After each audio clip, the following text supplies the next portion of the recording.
नमस्कार मित्रांनो, मी अमोल शिंदे, महाराष्ट्र राज्य जुनी पेन्शन सांगलीचा जिल्हाध्यक्ष आपलं MRJPHS सांगली या YouTube चॅनलवर स्वागत करतो। आज आपल्याशी या YouTube संवादाच्या माध्यमातून एका महत्त्वाच्या अशा विषयावर आपल्याशी संवाद साधणार आहे। आपल्याला माहित आहे 1 जानेवारी 2016 पासून सर्व कर्मचाऱ्यांना 7वा वेतन आयोग लागू करण्यात आला आणि या 7व्या वेतन आयोगामध्ये शिक्षकांच्या बाबतीत वरिष्ठ वेतन श्रेणी लागू होत असताना जे कर्मचारी 1 जानेवारी 2016 नंतर वरिष्ठ वेतन श्रेणीस पात्र होतील त्यांच्या वेतनामध्ये मोठं नुकसान होत आहे आणि हे नुकसान कसं होत आहे आणि हे नुकसान भरून काढण्यासाठी नेमके काय उपाय करणं अपेक्षित आहे या संदर्भाने या व्हिडिओमध्ये अत्यंत वस्तुनिष्ठ अशी आकडेवारीनिशी आपल्याला या ठिकाणी मी माहिती देणार आहे। आता पहिल्यांदा आपल्याला वरिष्ठ वेतन श्रेणीच्या नेमके नुकसान काय होतं हे समजून घ्यायचं असेल तर 6वा वेतन आयोग आणि 7वा वेतन आयोग यांच्यातील वरिष्ठ वेतन श्रेणीची तफावत समजून घ्यावी लागणार आहे। आता यानंतर आपल्याला स्क्रीनवर काही तक्ते दिसणार आहेत, काही चार्ट दिसणार आहेत आणि त्या चार्टच्या माध्यमातून आम्ही आपल्याला ही तफावत या ठिकाणी दाखवणार आहोत। आता पहिल्यांदा आपण लक्षात घेतलं तर 6व्या वेतन आयोगामध्ये आणि 7व्या वेतन आयोगामध्ये वरिष्ठ वेतन श्रेणी शिक्षकांना 12 वर्षानंतरच मिळत आहे। 10 वर्षानंतर आश्वासित प्रगती योजना लागू करण्याबाबत निर्णय इतर वर्गांच्या बाबतीत झाले असले तरी शिक्षकांच्या बाबतीत अजून त्याच्यावर एक समिती बसलेली आहे आणि त्या समितीच्या निर्णयानंतर त्या गोष्टी होणार आहे। आता सध्याला 12 वर्ष हाच क्रायटेरिया दोघांनाही लागू आहे। दुसरी गोष्ट आता आपण पाहिली की नेमका आता तफावत कुठं पडते बघूया। 6व्या वेतन आयोगामध्ये वरिष्ठ वेतन श्रेणी लागू होत असताना ग्रेड पे पद्धत आपल्याला होते, आपल्याला माहित आहे आणि ग्रेड पे हा शिक्षकांचा उपशिक्षक पदावरून ज्यावेळी वरिष्ठ वेतन श्रेणीमध्ये त्याची वाढ होत होती त्यावेळी 2800 वरून 4200 रुपये ग्रेड पे व्हायचा आणि त्या ठिकाणी 1400 रुपयाची वाढ या ठिकाणी आपल्याला बेसिक मध्ये या ठिकाणी मिळत होती। आता ज्यावेळी 7व्या वेतन आयोगामध्ये मात्र आपल्याला वरिष्ठ वेतन श्रेणी लागू होणार आहे त्यावेळी मात्र आपला स्तर बदलणार आहे। आता इथं वेतन स्तर पद्धत आणलेली आहे, आपल्याला माहित आहे। आपण S10 या स्तरामधून S13 या स्तरामध्ये जाणार आहोत आणि S10 मधून S13 मध्ये गेल्यानंतर आपल्या बेसिक मध्ये 700 रुपयांचा फरक पडणार आहे। जर आपण पाहिलं 6व्या मध्ये 1400 रुपयाचा फरक पडायचा त्यावेळी आपली वार्षिक वेतनवाढ जी सर्वसाधारण वेतनवाढ आहे ती साधारणतः 350 ते 400 रुपयाची असायची। 1400 रुपयाची वाढ आपल्याला वरिष्ठ वेतन श्रेणी नंतर मिळायची म्हणजे साधारणतः 3 वेतनवाढी इतका तो फरक असायचा। आणि आता मात्र काय झालं की 7व्या मधली जर वेतनवाढ आपण लक्षात घेतली तर 7व्या वेतन आयोगामध्ये साधारणतः 1200 रुपयाची वेतनवाढ आहे आणि वरिष्ठ वेतन श्रेणी मिळाल्यानंतर स्तर बदलल्यानंतर होणारी वाढ ही केवळ 700 रुपयांची म्हणजे निम्मी वाढ आपल्याला या ठिकाणी मिळते। म्हणजे या ठिकाणीच आपल्या लक्षात येईल की 6व्या वेतन आयोगातली वरिष्ठ वेतन श्रेणी आणि 7व्या वेतन आयोगातली वरिष्ठ वेतन श्रेणी या ठिकाणी शिक्षकांचं नुकसान प्रचंड प्रमाणात होत आहे। आता आपल्याला सखोल ही माहिती घेण्यासाठी 2 शिक्षकांची उदाहरणं आपण या ठिकाणी करून तक्त्याच्या माध्यमातून त्याची माहिती घेणार आहोत। यामध्ये आपण एक शिक्षक घेतलेले आहेत ज्यांचे 1 जानेवारी 2016 पूर्वी वरिष्ठ वेतन श्रेणी मिळालेली आहे असे आणि दुसरे शिक्षक घेतलेले आहेत की ज्यांना 1 जानेवारी 2016 नंतर वरिष्ठ वेतन श्रेणी मिळालेली आहे। आपण कुठल्या तक्त्यामध्ये पाहत आहोत 2 शिक्षक आहेत। एक आहेत राजकुमार ज्यांची नेमणूक तारीख ही 28 डिसेंबर 2003 आहे, तर दुसरे शिक्षक आहेत मिलन यांची नेमणूक तारीख आहे 3 जानेवारी 2004।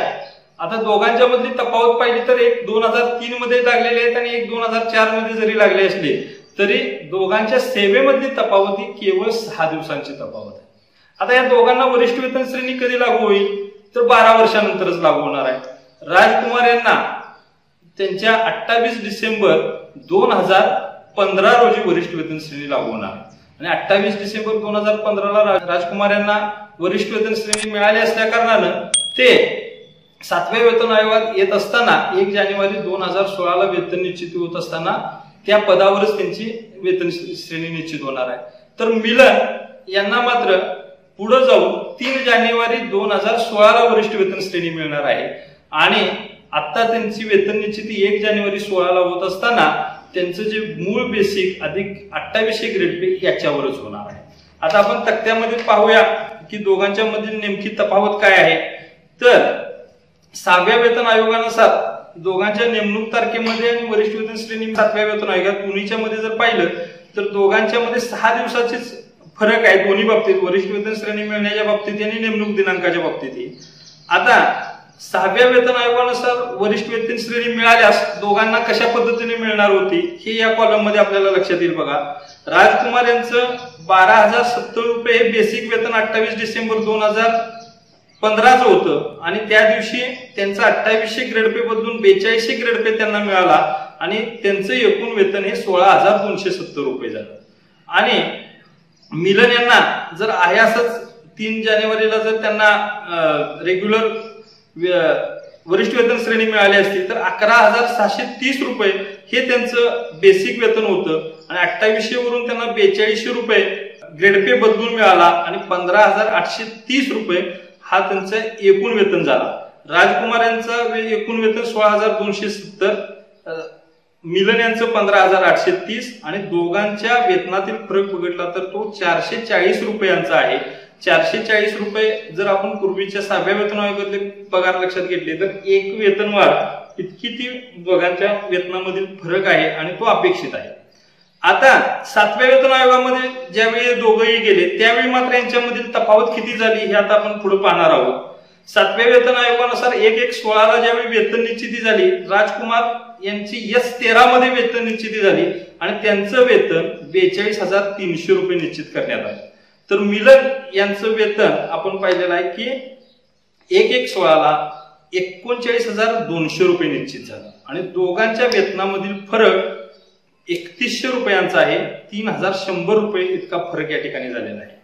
आता वरिष्ठ वेतन श्रेणी मिळाल्यानंतर दोघांच्या वेतनामध्ये काय फरक पडतो हे आपण पाहायला गेलं तर लक्षात येईल की राजकुमार यांना 1/1/16 पूर्वीच वरिष्ठ वेतन श्रेणी मिळालेली आहे, त्यामुळे त्यांचं वेतन हे 42,300 रुपयेच राहणार आहे।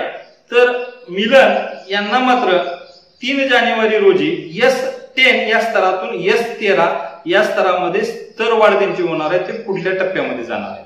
पण ते होत असताना त्यांचं वेतन हे 39,200 रुपये 1 जानेवारीला होतं आणि 3 जानेवारीला ज्यावेळी ते वरिष्ठ वेतन श्रेणीत गेलेले आहेत त्यावेळी 39,900 रुपये इतकं त्यांचं वेतन झालेलं आहे। म्हणजे त्यांच्या वेतनामध्ये 700 रुपयांची वाढ झालेली आहे। म्हणजे आपल्या या ठिकाणी लक्षात येईल की 7व्या वेतन आयोगामध्ये शिक्षकांना वरिष्ठ वेतन श्रेणी मिळणं म्हणजे केवळ स्तरवाढीपुरतं मर्यादित आहे, इथं कोणतीही भरीव वाढ या ठिकाणी शिक्षकांना मिळत नाही। आणि या ठिकाणी दोघांच्या वेतनातील फरक आपण पूर्वी बघितला 6व्या मध्ये दोघांच्या मध्ये फक्त एक वेतन वाढीचा फरक होता, पण इथं मात्र असं झालेलं आहे की राजकुमार यांचं एकूण वेतन 42,300 रुपये आहे, मिलन यांचं 39,900 रुपये आहे आणि दोघांच्या वेतनातील जी तफावत आहे ती 2400 रुपयाची आहे। आणि 7व्या वेतन आयोगामध्ये आपल्याला माहित आहे की साधारणतः 1,000 ते 1,200 रुपये आणि पुढे अशा वेतनवाढी आपल्याला रेग्युलर मिळतात। त्याचा जर विचार केला तर आता मिलन आणि राजकुमार यांच्या दोघांच्या पगारामध्ये साधारणतः 2 वेतनवाढी इतका फरक या ठिकाणी पडलेला आपल्याला दिसतो। आता आपल्याला सर्वांच्या लक्षात आलं असेल की हा 2 वेतनवाढीचा फरक आहे आणि तो कमी होणं अपेक्षित आहे, दोघांच्या मध्ये 1 वेतनवाढीचा फरक राहणं अपेक्षित आहे। मग यासाठी काय करायला हवं आणि नेमका ही तफावत का पडते हे आता आपण या ठिकाणी समजून घेणार आहोत। आता आपल्याला राजकुमार व मिलन या दोघांच्या पगारामधली तफावत लक्षात आल्यावर आपल्याला सगळ्यांना वाटत असणार आहे की हो बरोबर आहे, दोघांच्या नोकरीमध्ये केवळ 6 दिवसाचा फरक आहे, दोघं एकच काम करतायत, तर दोघांच्या पगारामध्ये एका इन्क्रीमेंटचा बदल अपेक्षित आहे। कारण 1 जानेवारी ते 31 डिसेंबर या दरम्यान लागलेल्या लोकांचं वेतन हे एकसारखं असतं, एकाच पदावर समान वेळी लागलेल्या तो जर गृहीतक निश्चित धरलं तर 2003 मध्ये राजकुमार लागले, मिलन 2004 मध्ये लागले, दोघांच्या मध्ये 1 वेतनवाढीचा फरक आपल्या सर्वांना मान्य आहे।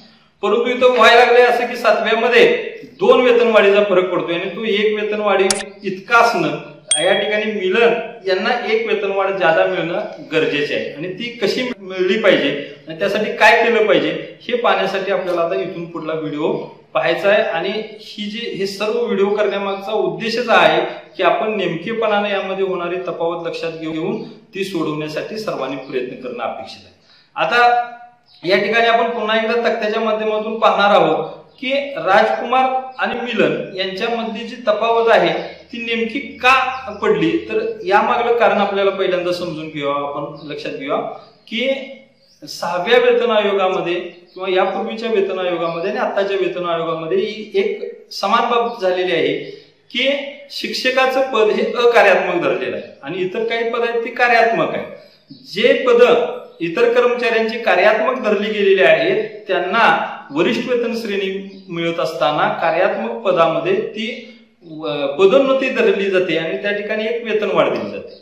पण शिक्षकांचं पद हे अकार्यात्मक धरलं जातं आणि अकार्यात्मक धरून त्यांना त्या ठिकाणी मात्र वेतन वाढ दिली जात नाही. मग यापूर्वी आपण या कार्यात्मक आणि अकार्यात्मक वर इतका जोर दिला नाही आपल्या संघटनांनी, आपल्या आमदार महोदयांनी, कारण इतर कर्मचाऱ्यांची जी वाढ होत होती वरिष्ठ वेतन श्रेणी मिळाल्यानंतर ग्रेड पे मध्ये, त्या ठिकाणी त्यांचा ग्रेड पे हा साधारणतः इतर आरोग्य सेवक असतील, ग्रामसेवक असतील किंवा इतर काही कर्मचारी असतील यांचा 2800 वरनं 3200 किंवा 2400 वरनं 2800 असा एका वेतनवाढी इतका वाढायचा. पण शिक्षकांचं मात्र काय व्हायचं की ते डायरेक्ट 2800 वरून 4200 वर जायचे, म्हणजे 1400 रुपयाचा त्यांच्या वेतनवाढीमध्ये एकूण बेसिक मध्ये फरक पडायचा आणि तो 3 वेतनवाढी इतका होता. त्यामुळे या गोष्टीकडे तितकंसं लक्ष दिलं गेलं नाही. पण 7व्या वेतन आयोगामध्ये काय झालं की इतर सर्व कर्मचाऱ्यांना त्या ठिकाणी एक वेतनवाढीचा लाभ मिळतो कार्यात्मक पद असल्यामुळे आणि शिक्षकांना वेतनवाढीचा लाभ मिळत नाही. आणि स्तर बदलताना काय झालं तर आपला स्तर बदलत असताना S10 मधून आपण S13 मध्ये जातो आणि केवळ 700 रुपयाची या ठिकाणी वाढ होते. पूर्वी 1400ची 6व्याच होत होती आणि 7व्यामध्ये मात्र ती केवळ 700 रुपयांची वाढ व्हायला लागली. आणि यामुळेच ज्यांना 1 जानेवारी 2016 पूर्वी राजकुमार यांना वरिष्ठ वेतन श्रेणी लाभली, त्यामुळं तो जो 1400 रुपयाचा गॅप होता किंवा 1400 रुपयाची वाढ होऊन त्याच्यावर त्यांची वेतन निश्चिती झाली, त्यामुळे त्यांचा पगार जास्त आपल्याला या ठिकाणी दिसतोय. आणि मिलन यांच्या बाबतीत मात्र काय झालं की ती 1400 रुपयाची वाढ त्यांना त्या काळात मिळालेली नव्हती आणि 3 जानेवारी नंतर जेव्हा 7व्या वेतन आयोगामध्ये त्यांना वाढ वरिष्ठ वेतन श्रेणी मिळाली, त्यावेळी मात्र ती त्यांची जी वाढ आहे ती फक्त स्तर बदलापुरती मर्यादित झाली. वरिष्ठ वेतन श्रेणीची उडी ही केवळ स्तर बदलापुरती मर्यादित झाली आणि म्हणूनच त्या ठिकाणी आपल्याला लक्षात येईल की त्यांच्या बेसिक मध्ये हा केवळ 700 रुपयांचाच फरक पडला आणि दोघांच्या पगारामध्ये आज वरिष्ठ वेतन श्रेणी मिळाल्यानंतर 2400 रुपयाचा फरक आहे. आता मग यावर उपाय काय, तर यावर उपाय हाच आहे की ज्या पद्धतीनं इतर सर्व कर्मचाऱ्यांचे पद हे कार्यात्मक धरून त्यांना वेतनवाढ दिली जाते, तशीच शिक्षकांना सुद्धा त्यांचं पद कार्यात्मक धरून वेतनवाढ दिली पाहिजे. आता तुमच्या सर्वांच्या डोक्यात प्रश्न असेल की कार्यात्मक आणि अकार्यात्मक ही नेमकी काय भानगड आहे किंवा काय असं आहे की ज्यामुळे आपल्याला वेतनवाढ दिली जात नाही. एखादा इतर नोकरी करणारे कर्मचारी आहेत त्यांच्या बाबतीत असं ग्राह्य धरलं जातं की ते जरी एकाच पदावर काम करत असतील, उदाहरणार्थ एखादा कनिष्ठ लिपिक आहे आणि तो कनिष्ठ लिपिक 12 वर्ष ते कनिष्ठ लिपिकाचं काम करत असताना 12 वर्षानंतर ज्यावेळी त्याला वरिष्ठ वेतन श्रेणी दिली जाते त्यावेळी त्याचे जे व्यावसायिक कौशल्य आहे त्यामध्ये काहीतरी वाढ झालेली आहे, कारण तो 12 वर्ष त्याला तो अनुभव आलेला आहे आणि त्या अनुभवाने त्याच्याजवळ काही जादाचे स्किल आलेले आहेत की ज्याचा उपयोग काम करताना त्याला होतोय आणि त्यामुळं ते जादाचं कौशल्य असणारा 12 वर्षानंतर एक कर्मचारी आपल्याला मिळालेला आहे हे गृहीत धरून त्यांना एक त्या ठिकाणी वेतन वाढ दिली जाते. आणि शिक्षकांच्या बाबतीत मात्र तसं केलं जात नाही. शिक्षकांच्या बाबतीत मात्र काय केलं जातं की सरळ त्यांना अकार्यात्मक असं धरलं जातं. पण माझं या ठिकाणी आपल्या सर्वांना सांगणं आहे की शिक्षकांचं काम हे ज्यावेळी तो नोकरीत लागलेला शिक्षक आणि 12 वर्षानंतरचा शिक्षक यांच्यामध्ये सुद्धा काही व्यावसायिक कौशल्य 100% त्यांच्याकडे वाढलेले असतात. त्यांच्याजवळ जी हातोटी आहे शिकवण्याची ती निश्चितपणानं त्यामधले स्किल वाढलेले असतात, वेगवेगळी त्यांनी प्रशिक्षण घेतलेली असतात. त्यामुळं नोकरीच्या पहिल्या दिवशीचा शिक्षक आणि 12 वर्षानंतरचा शिक्षक यांच्यामध्ये निश्चितपणानं समृद्धता आलेली असते, व्यावसायिक कौशल्य आलेलं असतं. तीच व्यावसायिक कौशल्यता लक्षात घेऊन शिक्षकांचं पद सुद्धा कार्यात्मक धरून त्यांना त्या ठिकाणी वरिष्ठ वेतन श्रेणी देणं गरजेचं आहे. आता त्या ठिकाणी आपण लक्षात आलं असेल, आता जर तशी वरिष्ठ वेतन श्रेणी 7व्या वेतन आयोगात दिली तर नेमकं काय फरक होईल ते आपण आता तक्त्याच्या माध्यमातून पाहूया. तर पहा या ठिकाणी पुन्हा एकदा आपण पाहतोय की राजकुमार यांना S13 मध्ये 42,300 रुपये ही त्यांची वेतन निश्चिती 1 जानेवारी 16 झालेली आहे. त्यांना आधीच वरिष्ठ वेतन श्रेणी मिळालेली आहे आणि मिलन यांची मात्र 1 जानेवारी 2016चा पगार जो बघितला तर S10 मध्ये 39,200 रुपये. आता काय होईल की 3 जानेवारी 16ला नेमकं काय होणार आहे ते आपण पाहूया. 3 जानेवारी 16ला 12 वर्ष सेवेची पूर्ण मिलन यांनी केली असल्यामुळे त्या दिवसापासून त्यांना वरिष्ठ वेतन श्रेणीचा लाभ मिळेल आणि तो मिळत असताना त्यांच्या वेतनामध्ये होणारा फरक आपल्याला लक्षात येईल की ते S10 जो S10 मध्ये त्यांचा पगार आहे 39,200 रुपये आणि ते काय करतील त्यांचा स्तर बदलल्यामुळे 39,900 रुपये या ठिकाणी त्यांचं वेतनवाढ होईल. आणि कार्यात्मक पदासाठीची जी एक वेतनवाढ आहे ती वेतनवाढ त्यांना एक असं असतं की कोणतीही वेतनवाढ आपण घेतल्यानंतर 6 महिन्यापेक्षा कमी कालावधीमध्ये दुसरी वेतनवाढ दिली जात नाही हे आपल्याला सर्वांनाच माहित आहे.